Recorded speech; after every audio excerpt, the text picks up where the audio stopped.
क्या आपका भी चेहरा ऐसा ही हो जाता है जब यूजीसी नेट एग्जामिनेशन में जो है मैथ्स के सवाल आप सभी देखते हैं? क्या आपको भी लगता है मैथ्स से डर, और क्या आपको भी लगता है कि यूजीसी नेट एग्जामिनेशन में अगर मैथ्स के क्वेश्चन मेरे पास आते हैं तो भैया मैं जो है उसको छोड़ के आने वाला या छोड़ के आने वाली हूं? तो आज के इस सेशन में हम लोग इस मैथ्स की ही बात करने वाले हैं कि हम लोग यूजीसी नेट एग्जामिनेशन में जो है कैसे मैथ्स के सवालों को सही कर सकते हैं और कोशिश कर सकते हैं सही करने की। तो नमस्कार सभी को, मेरा नाम है योगेश और स्वागत करता हूं आप सभी का आपके अपने यूट्यूब प्लेटफॉर्म जेआरएफ अड्डा हिंदी मीडियम पे। बात ऐसी है कि सर यूजीसी नेट का एग्जाम है, हमारी एक यूनिट होती है मैथमेटिकल रीजनिंग, यानी कि जिसको हिंदी में हम लोग बोलते हैं गणितीय तर्क। वहां पे 5 सवाल आपको देखने को मिलते हैं, जिसमें मोटे मोटे तौर पर अगर मैं एनालिसिस करूं, आप सभी का एक विश्लेषण लूं पिछले एग्जामिनेशन के आधार पे, तो 3 क्वेश्चन जो है मेरे पास जो है मैथ्स के देखे जाते हैं और 2 प्रश्न जो है आपके रीजनिंग से क्वेश्चन आते हैं इस वाली पर्टिकुलर यूनिट से। ठीक है, तो यानी कि 3 क्वेश्चन आपको दिला रहे हैं सर 6 नंबर। अब एक तो अप्रोच हमारी होती है कि सर 3 ही तो क्वेश्चन है, छोड़ देते हैं, क्या होगा, बाकी हम लोग जो है 44 पे काम, बाकी क्या जो हमारे 47 क्वेश्चन बच रहे हैं उन पे हम लोग काम कर लेंगे। पर मेरी अप्रोच है कि सर अगर थोड़ा सा प्रयास करके, थोड़ी सी कोशिश करके हम लोग अगर वो 6 नंबर ले लेते हैं तो कहीं ना कहीं चीजें जो है आपके फेवर में हो जाती है। और देखो नेट और जेआरएफ सर आपका एक एक क्वेश्चन से जो है रह सकता है, तो वो पहले वाली अप्रोच तो हम लगा नहीं सकते सर 3 ही तो क्वेश्चन मैथ्स के आ रहे हैं तो हम उसको छोड़ दें, ऐसा तो हमें करना नहीं है। तो अब इस चीज से हम लोग डील कैसे करें, कैसे मैथ्स का डर हम लोग भगाएं, है ना? तो पूरा का पूरा जो सेशन है बिल्कुल आप सभी के लिए है, ये उन सभी के लिए है जो पहली बार यूजीसी नेट का एग्जामिनेशन दे रहे हैं, और ये सेशन उन सभी के लिए भी है जो कहीं ना कहीं पहले भी यूजीसी नेट का एग्जाम दे चुके हैं। तो आइए शुरू करते हैं। शुरू करने से पहले मैं आप सभी को बताना चाहूंगा कि सर यूजीसी नेट एग्जामिनेशन के लिए ना मैथ्स के कुछ टॉपिक्स हमारे होते हैं जो निश्चित तौर पे आपके आएंगे ही आएंगे, या हमारे पास एक कोई एसएससी और बैंक वाला एक कोई बहुत लंबा चौड़ा जो है सिलेबस हमारे पास नहीं है मैथ्स का।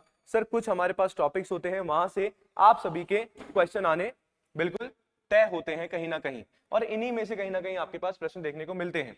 सर सबसे पहले हमारा टॉपिक होता है सर प्रतिशत, यानी कि परसेंटेज, जिसको हम लोग इंग्लिश में बोल रहे हैं। सर दूसरा हमारा टॉपिक होता है, दूसरा हमारा टॉपिक हो जाता है लाभ एवं हानि, जो कि बहुत ही इंपॉर्टेंट हमारा टॉपिक है ना? इस बार भी बहुत ज्यादा प्रॉफिट एंड लॉस का क्वेश्चन पूछा गया है। सर नेक्स्ट हमारा टॉपिक होता है औसत, यानी कि जिसको हम एवरेज बोल रहे हैं हिंदी में, इंग्लिश में। उसके बाद हमारा टॉपिक होता है अनुपात एवं समानुपात, ठीक है, जिसको हम लोग रेशियो एंड प्रोपोर्शन बोल दिया करते हैं इंग्लिश में। सर उसके बाद मेरे पास टॉपिक आता है आपके कार्य एवं समय, टाइम एंड वर्क। इसके बाद हमारा समय एवं दूरी का भी क्वेश्चन आपका देखने को मिलता है। इसमें जो है आपके सर रेल वाले यानी कि ट्रेन वाले क्वेश्चन आ जाते हैं, और एक आपके पास है नाव एवं धारा, यानी कि बोट और स्ट्रीम वाले क्वेश्चन जो है आपको देखने को मिलते हैं। ठीक है, तो ये कुछ हमारे ऐसे टॉपिक्स हैं जहां से क्वेश्चन हमारे बनते ही बनते हैं हर बार यूजीसी नेट के एग्जामिनेशन। अब इतने से सर हमारे टॉपिक्स हैं और इतने से टॉपिक्स को करने में हम लोग छोड़ रहे हैं, तो ऐसा है नहीं, है ना? तो आप देखेंगे कि सर सबसे पहले आपको करना क्या है। इनमें से कुछ टॉपिक क्या हैं, अगर मैं आप सभी को बताऊं कि सर परसेंटेज बहुत ही इंपॉर्टेंट है, ये आपको मैथ्स में भी हेल्प करेगा, मदद करेगा। कहीं ना कहीं हमारी जो डीआई आता है, डेटा इंटरप्रिटेशन है, सर पूरा परसेंटेज जो है उसकी जान होता है। कहीं ना कहीं अगर परसेंटेज आ गया तो डीआई को सॉल्व करने में आपको कहीं ना कहीं आसानी, इजी जो है आपके लिए हो जाता है। उसकी बात अगर मैं औसत की बात बताऊं कि सर एवरेज कहीं ना कहीं आपके डीआई में हेल्प करता है।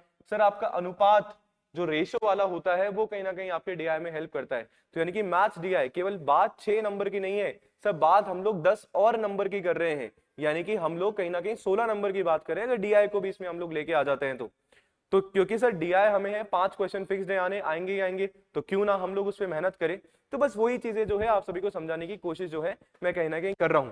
अब ये तो सर हमारा टॉपिक्स हो गए कुछ, ठीक है। अब सर इनको डील कैसे करें, इनको प्रैक्टिस हम लोग कैसे करें? मैं अब मान के चल रहा हूं कि सर बिल्कुल जो है मैथ्स में हमें कुछ भी नहीं आता है ना? हम लोग बिल्कुल अभी जस्ट 10वीं के बाद हम लोगों ने मैथ्स पढ़ी नहीं है, ऐसा मैं मान के चल रहा हूं, क्योंकि जो हमारे नॉन मैथ्स के स्टूडेंट है, जो ह्यूमैनिटी सब्जेक्ट्स के, ठीक है। तो सर आपको क्या करना है, वन बाय वन एक चैप्टर उठाना है। जैसे सबसे पहले आप लोगों ने उठा लिया प्रतिशत, तो सर इस प्रतिशत को अच्छे से बिल्कुल डिटेल में आपको समझना है, बिल्कुल जो छोटे बच्चों की तरह जैसे हम लोग करते हैं। एक एक क्वेश्चन, एक एक चीज को आपको देखते हुए चलना है। अभी 90 से 100 दिन जो है आपके एग्जामिनेशन में है आराम से, तो आराम से चीजों को देख सकते हो, समझ सकते हो और कर भी सकते हो। सही बात है। आप लोग टारगेट बनाओ कि सर एक टॉपिक को मुझे जो है 2 से 3 दिन, क्योंकि देखो पेपर 1 और पेपर 2 दोनों ही आपको करना होता है, तो एक टॉपिक को आराम से 2 से 3 दिन प्रैक्टिस करनी है। देखो मैथ्स की आप दिन में 10 क्वेश्चन भी लगा रहे हैं तो भी सर बहुत है, पर वो 10 क्वेश्चन डेली के होने चाहिए। ऐसा नहीं आपने आज लगा दिए 4 दिन आप भूल गए, भैया कंसेप्ट जो पढ़ा है भूल जाओगे। तो आपने कंसेप्ट पढ़ा अच्छे से, 150 आपने क्वेश्चन लगा लिए, सर गूगल पे बहुत सारा डेटा है, आप सभी को मिल जाएगा। आप क्या कर सकते हैं सर, फिर उससे रिलेटेड जो भी आपके यूजीसी नेट एग्जाम में जो भी आपके पीवाईक्यू आए हैं, एक बार आप उनको लगा लो और आपका जो है ऐसे कंसेप्ट कहीं ना कहीं स्ट्रॉन्ग जो है आपका हो जाएगा। क्योंकि मैं भी जैसे पेड क्लास की बात बताऊं, मेरी जो अपनी हिंदी मीडियम की पेड क्लास होती है मैथमेटिकल रीजनिंग की, तो हर एक टॉपिक जैसे मैंने परसेंटेज पढ़ाया, तो मैंने परसेंटेज की जो है 3 बेसिक क्लासेस लगाई। 3 क्लासेस में पहले दिन जो है बिल्कुल बेसिक में पढ़ा रहा हूँ, ठीक है। दूसरे दिन मैंने एक अच्छे लेवल के क्वेश्चन लिए, है ना, जहां पे 20-30 क्वेश्चन हमने एक क्लास में डिस्कस करा।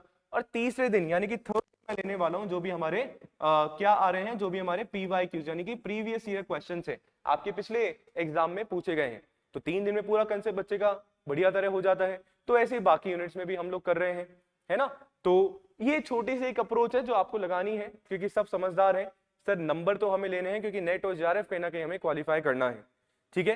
तो सबसे पहले तो सर मैथ से अगर आपको डर लगता है ना, तो इस डर को आपको भगाना पड़ेगा, कोशिश आपको करनी पड़ेगी, क्योंकि कोशिश करोगे तभी हो पाएगा, और डेली बेसिस पे प्रैक्टिस करोगे, अभ्यास करोगे, तभी चीजें कहीं ना कहीं संभव पॉसिबल हो पाएंगी। अगर मैं ये बोल के चलूं कि यार मेरे को मैथ्स नहीं आ रहा, पर उस मैथ्स को आने के लिए मैं कुछ कर नहीं रहा, तो कहीं ना कहीं ये तो मैं मूर्खतापूर्ण वाला काम कर रहा हूँ। क्योंकि मैथ्स तो तब आएगा ना जब मैं उसको कहीं ना कहीं कॉपी पेन लगा के से प्रैक्टिस करूंगा। मैं प्रैक्टिस नहीं कर रहा हूँ, मैं उसको समझने की कोशिश नहीं कर रहा हूँ, और फिर मैं बोले जा रहा हूँ कि सर मेरे से मैथ्स हो नहीं रही, तो भैया टाइम देना पड़ेगा थोड़ा सा, और इजी वे में जो है चीजें हो जाएंगी। हम लोग भी करके आए हैं, कोई बहुत बड़ी बात नहीं है, ठीक है। तो ये छोटी सी एक आप सभी से है कि सर ऐसे जो है आप सभी मैथ्स को अच्छे से स्कोर कर सकते हैं। इसके अलावा अगर मेरे साथ पेड कोर्सेज में आप सभी जुड़ना चाहते हैं, जहां पे मैं मैथ्स डीआई और लॉजिकल रीजनिंग की क्लासेस लेके चल रहा हूं, तो आप सभी जो है जेआरएफ अड्डा एप्लीकेशन डाउनलोड कर सकते हैं। इसके अलावा एप्लीकेशन पे जाके कोर्स परचेज कर सकते हैं। इसके अलावा जो वेबसाइट है जेआरएफ अड्डा की, वहां पे विजिट करके जो है कोर्सेज में एनरोल करवा सकते हैं। जाएंगे तो नेट जेआरएफ हिंदी आपको चूज करना है, और हिंदी में पेपर 1 की पूरी क्लासेज है जो आप सभी को बहुत सारे फीचर्स के साथ जो है मिल जाती है, जहाँ पे डिटेल जो है पीडीएफ आप सभी को क्लासेस की मिलेगी, हर टॉपिक वाइज जो है आपका क्विज होगा, and many more you will get, ठीक है। चलिए, तो इसके अलावा कोई भी डाउट होता है ना तो कमेंट में जरूर पूछिएगा। बाकी मिलते हैं कल सुबह 9 बजे वाली क्लास में, तब तक के लिए बने रहिए जेआरएफ अड्डा हिंदी मीडियम के साथ। धन्यवाद।